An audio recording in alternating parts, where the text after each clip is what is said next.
Starting to see gray hairs? Afraid that plucking will cause more to grow, but dyeing too often will damage your scalp? The problem of gray hair is caused by a malfunction in the pigmentation cycle at our hair root. Color-producing phase. Pigment cells are working at about 70%. Early graying phase. Pigment cells slow down, causing the first gray hairs to appear, around 5%. Colorless phase. Pigment cells stop working entirely, so the new hair grows out white, about 25%. This can also be triggered by other factors like stress and free radicals. Fix it at the root with Chios mandarin, a mandarin orange extract from the island of Chios, Greece.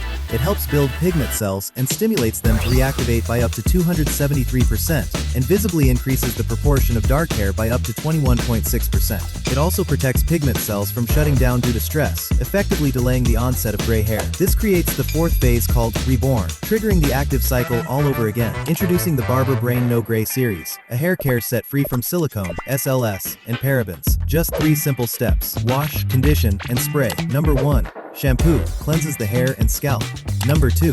Conditioner nourishes and conditions the hair. Number 3. Hair tonic delays the onset of gray hair. Use after washing, no need to rinse. Barber Brain No Gray. Nourish hair color pigment products.